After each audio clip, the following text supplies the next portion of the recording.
Allah melihat dari teks hadis tadi bahwa zakat fitrah itu dengan jenis-jenis yang telah ditentukan, yaitu satu sok dari makanan, sok dari kurma garing, dari gandum, dari hadisnya Abdillah malah khutbah Rasulullah qabla yaumil fitri biyamin al-mani kala adu so'an min burin, satu sok dari gandum al-kumhin atau so'an min tamrin, satu sok dari kurma atau syair angkulikurin al-abdin. Ini berarti menunjukkan bahwa zakat fitrah itu satu sok. Cuman ada hadis Ibnu Abbas yang marfu adalah Hakim dengan shadaqatul fitri mudjani 2 mud min kumkin dari gandum. Nah, kenapa satu sok itu berapa? Satu sok ini soknya Rasulullah dan perlu diteliti karena ini riwayat berapa sebenarnya soknya Rasulullah. Nah di situ ketika digunakan untuk mengisi sesuatu tentu timbangannya berbeda. Nah ini kadang-kadang yang menjadi perbedaan di antara ulama. Satu sok itu 14,16 cm. Lalu 14,16 cm itu persegi debit. Ketika digunakan untuk nimbang berapa ukurannya timbangannya, ini yang berbeda. Kalau beras jagung atau beras putih yang agak jelek seperti beras bulog mungkin 2,5 kilo sudah 2,5 kilo sudah cukup. Kalau beras jagung malah 1 kilo atau 2 kilo on, 2 kilo 2 on sudah cukup karena agak ringan. Kalau berasnya itu beras yang agak baik, termasuk beras Cianjur, terus entah itu beras apa namanya PB dan sebagainya, itu 2 kilo 7 on, bahkan bisa 2 kilo 7 on setengah. Nah kalau yang ditimbang itu kurma apalagi itu bisa 3 kilo 8 on. Nah inilah yang kemudian menjadi perbedaan di antara ulama menentukan berapa kilo satu sak itu. Nah, itu yang sebenarnya sok yang ada di dalam zaman Rasulullah itu tidak berupa timbangan tapi berupa takaran yang tentu akan berbeda-beda dengan dengan sok ketika akan berbeda-beda dengan sok ketika soknya itu kilo ketika yang ditimbang itu berbeda apalagi kalau yang ditimbang waktu masih lebih banyak kilo lagi, sehingga tidak perlu kita kaget dengan adanya perbedaan-perbedaan ukuran satu sok itu berapa kilo karena sok yang ada dalam zaman dulu adalah apa itu kilon, apa bukan kilon, apa itu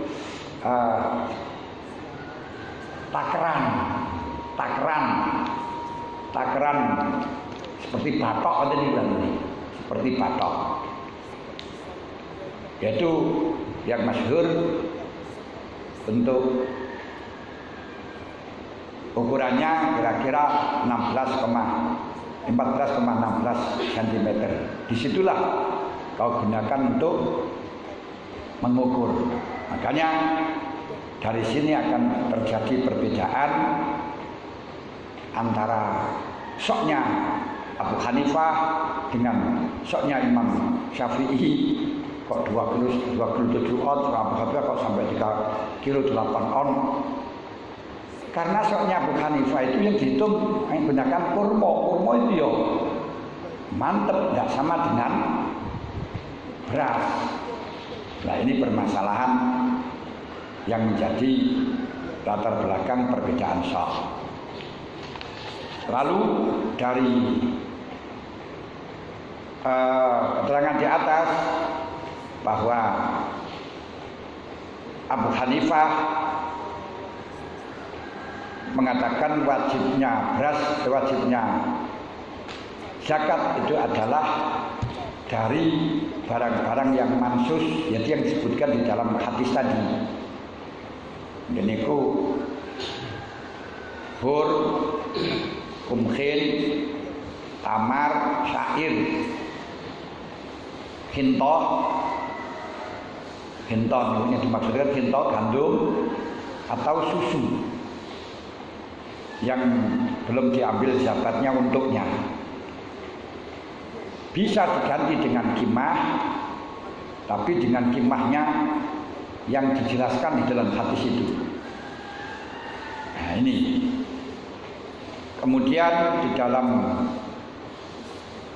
mazhabnya mazhabnya Imam Malik tidak harus mansus, tapi makanan pokok. Kalau mazhabnya Hanabilah juga demikian, itu makanan pokok atau mansus. Mansus itu hal yang telah disebutkan di dalam hadis. Cuman kalau kita kaji untuk di daerah kita mengeluarkan yang mansus yang sesuai dengan hadis, malah justru nggak sesuai dengan tujuan zakat, yaitu memberi kecukupan fukara, kecukupan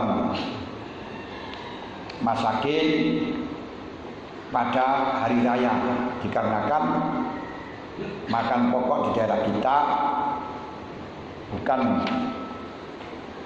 kurma, bukan gandum, melainkan beras.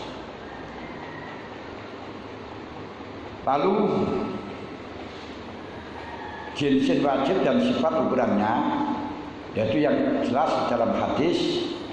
Kalau menurut Abu Hanifah tadi khinto, syair, tamar, zabib, namanya anggur itu kalau ditimbang ya mantap betul.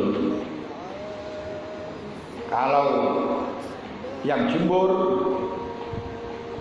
selain dari Hanafiyah, zakat fitrah itu cukup dengan biji, yakni tanaman beras, buah-buahan yang digunakan untuk makanan pokok dari satu sok.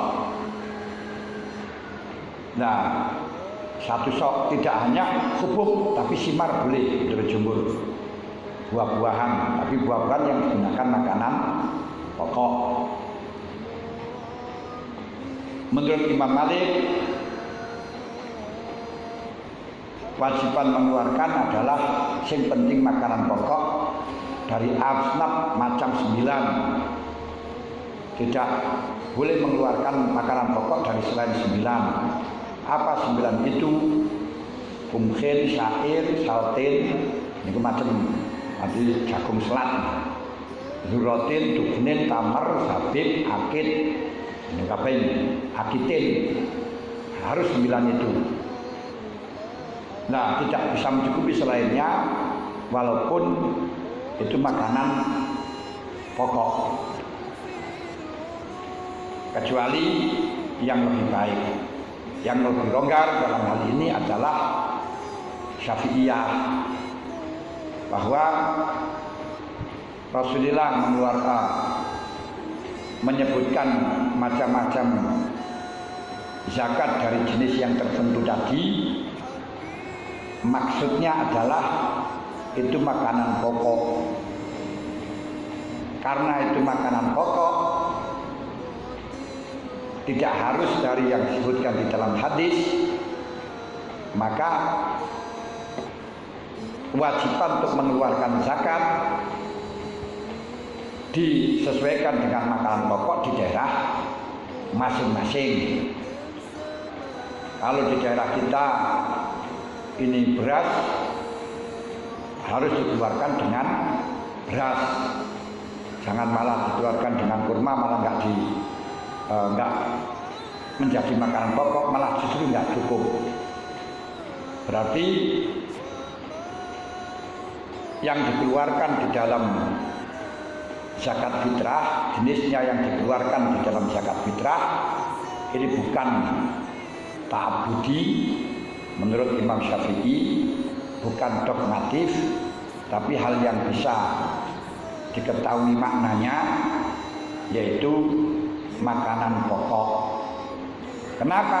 Kalau diteruskan, kenapa kok di situ makanan pokok? Karena yang dibutuhkan untuk memberi kecukupan pada masyarakat di situ yaitu makanan pokok. Nah itu kalau kita kembangkan lagi,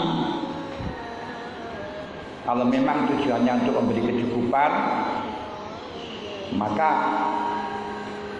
kalau sekarang ini yang dibutuhkan adalah qimah, yang dibutuhkan itu adalah uang, seperti dalam masa pandemi seperti ini, mungkin orang masih memiliki makanan pokok tapi tidak memiliki uang. Karena paceklik mungkin memiliki beras atau akan membeli beras, nggak bisa, duitnya pas-pasan. Nah ini bagaimana untuk pendapat dari Syafi'iyah yang secara teks memang tidak ada yang memperbolehkan zakat pakai uang. Tapi kalau menurut Hanafiyah malah justru lebih baik pakai uang, pakai qimah. Kalau menurut Hanabilah ini ada khilaf. Menurut Malikiyah juga ada khilaf. Tapi walaupun di situ tidak, di dalam Syafi'iyah rupanya tidak ada khilaf, kalau kita kaji bahwa mazhab Hanafiyah, mazhab Syafi'iyah mewajibkan makanan pokok, ini sudah keluar daripada nas hadis yang berarti menunjukkan bahwa al-mukhraj yang dikeluarkan ini bukan dogmatif, bukan harus sesuai, tapi karena logis, yaitu yang sesuai dengan kebutuhan masyarakat. Karena yang sesuai dengan kebutuhan masyarakat, andai kata sekarang ini yang lebih dibutuhkan adalah qimah, ya silakan, nggak masalah. Ini secara isyarahnya semacam itu, diperbolehkan untuk mengeluarkan qimah, mengeluarkan nilai kalau memang yang dibutuhkan. Satu, termasuk pendapat Habib Al-Atas, beliau ketika membagi zakat yang masih basah, yang menurut para imam-imam tentunya harus kering. Nah, kemudian beliau ditanya oleh para ulama, beliau menyatakan hum rijal wa ana rijal. Mereka kiai, podoai. Sekarang tanyakan kepada fuqara dan masakin, mana yang lebih dibutuhkan, yang basah atau yang kering. Karena tujuan zakat itu adalah mencukupi kebutuhan pokok masakin, ya yang disukai masakin, yang diinginkan masakin itu apa? Mungkin pada kali ini yang disukai masakin bukan beras tapi malah uang, karena uang bisa digunakan beras, digunakan lauk pauk dan yang lain-lain. Ini yang menjadi pertimbangan. Makanya Imam Royani mengatakan mungkin kalau Imam Syafi'i hidup di zaman kita akan memperbolehkan zakat berupa timah karena melihat kebutuhannya. Terlepas itu kontra atau berbeda dengan pendapat ulama, itu sudah biasa. Masalah fikih tidak akan ada kesepakatan karena fikih itu mabniun ala dzan. Ini diantaranya. Kemudian berapa ukurannya? Kalau yang dikeluarkan, ya yang dikeluarkan itu kalau kimah, kalau memang itu kimahnya beras, ya seharga 2 kilo 7 on itu sudah bagus. Nah kalau kita konsis dari mazhabnya Hanafi yang harus mansus, yaitu yang sesuai dengan hadis, berarti ya seharga kurma atau gandum itu ya 100.000 lebih. Nggak laku zaman sekarang, nggak ada yang mau zakat yang segitu. Suruh mengeluarkan zakat fitrah saja kalau semburu harian. Nah niku anak 5, anak 8 itu ya liyem kok zaman sekarang ini. Ini di dalam masalah ukuran zakat dan sifatnya zakat. Nah, apakah itu berbeda dengan Imam Hanafi? Sebenarnya tidak. Kalau dalam ukuran soknya, hanya berbeda di dalam mansusnya saja. Namun dari Hanafi juga ada yang mewajibkan yang mengeluarkan kimah itu tidak dari mansus, berarti dikeluarkan dari makanan pokok. Kalau dikeluarkan dari makanan pokok, tentunya soknya itu tidak sampai 3 kilo 8 on, karena sok itu takaran. Karena kalau ditakar tidak sampai ke sana.